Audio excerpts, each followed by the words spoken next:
പാകിസ്ഥാനും തമ്മിലുണ്ടായ വെടിനിർത്തലിന് American president Donald ട്രംപിന്റെ മധ്യസ്ഥതയുണ്ടായിരുന്നുവെന്ന് പാകിസ്ഥാൻ പ്രധാനമന്ത്രി ഷഹബാസ് ഷെരീഫ് ഐക്യരാഷ്ട്രസഭയിൽ അവകാശപ്പെട്ടു.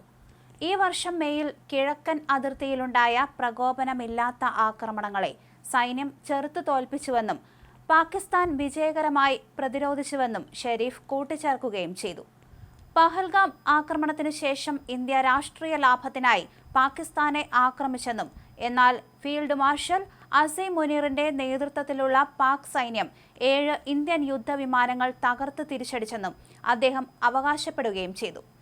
ഇന്ത്യയുടെ സംഘർഷങ്ങളെ തങ്ങൾ അതിജീവിച്ചെന്നും ഷരീഫ് വ്യക്തമാക്കിയിരുന്നു. നേരത്തെ ഈ വിഷയങ്ങളിൽ വ്യത്യസ്ത നിലപാടുകളാണ് പാകിസ്ഥാൻ സ്വീകരിച്ചിരുന്നത്. അതേസമയം പാകിസ്ഥാൻ വിദേശകാര്യമന്ത്രി ഇസ്ഹാഖ് ദർ ഇരുപക്ഷവും സ്വമേധയാ കൊണ്ടുവന്ന ധാരണയുടെ ഫലമായിട്ടാണ് വെടിനിർത്തലുണ്ടായതെന്നും ഇതിൽ ആരുടെയും മധ്യസ്ഥതയില്ലെന്നും നേരത്തെ വ്യക്തമാക്കിയിരുന്നു. എന്നാൽ ഷഹബാസ് ഷെരീഫിന്റെ പുതിയ പ്രസ്താവന ഈ നിലപാടിന് വിരുദ്ധമായി തന്നെ തുടരുന്നു. പ്രസിഡന്റ് ട്രംപിന്റെ സമാധാന സംരംഭങ്ങൾ ദക്ഷിണേന്ത്യയിലെ യുദ്ധം ഒഴിവാക്കിയെന്നും അദ്ദേഹത്തിന്റെ കൃത്യസമയത്തുള്ള ഇടപെടൽ ഒരു മഹാദുരന്തം ഒഴിവാക്കിയെന്നും ഷെരീഫ് പ്രസംഗത്തിൽ പറയുന്നു.